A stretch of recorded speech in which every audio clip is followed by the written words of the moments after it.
મથાણ વંદામી ગુરુદેવ સાતમો આશો. આજે આપે મને સંસ્કાર નામની પુસ્તક આપી.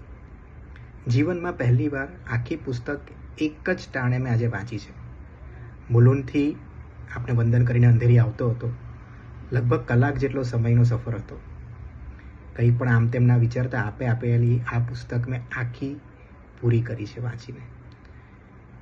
પુસ્તકમાંથી હજુ પણ આપની આભાસક્ષેપની સુગંધ આવે છે. પુસ્તક વાંચ્યા બાદ અમુક સંવેદનાના શબ્દો સ્ફૂર્ણ થયા છે, જે આપને આજે જણાવવા માગું છું.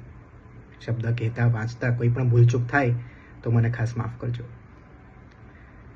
તો કંઈક શબ્દો આ પ્રમાણે છે. હાશ, જીવનમાં પહેલીવાર આજે એક આખી ચોપડી વાંચી.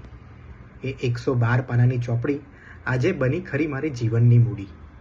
મુલુંડથી અંધેરીના આ 1 કલાકના સફરમાં પુસ્તકને મેં સમય આપ્યો અને પુસ્તકે શું આપ્યું? ખોટી ફિક્ર ન કરવાનું શીખવાડ્યું. જીવન નસીબ, સાહસ, સપના, નિર્ણય અને સમર્પિત પર આધારિત હોય છે, અને એ પણ કેવા અને કયા એ સમજાવ્યું.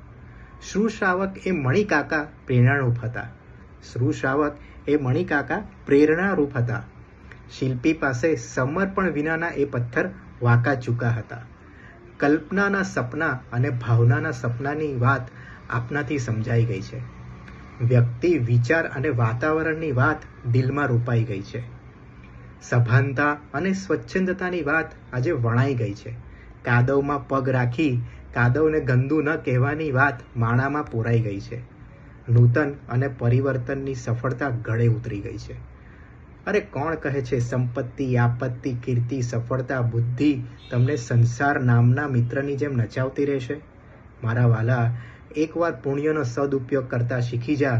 બધું એ સંભાવની પ્રસન્નતા આપશે, એની પાક્કી ગેરંટી રહેશે.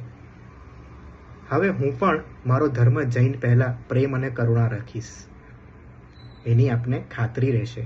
સમર્પિત અને સ્વચ્છંદીની વચ્ચે સત્વ અને શ્રદ્ધા વચ્ચેનું અંતર હવે મને તોડવું છે.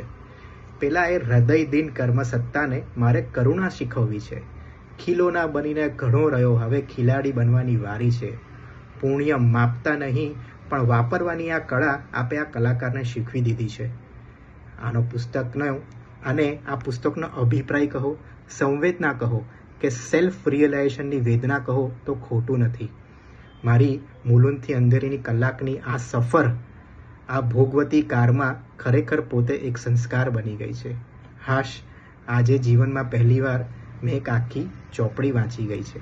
થેન્ક યુ સો મચ ગુરુદેવ. ભૂલચૂક માફ કરજો. Thank you again.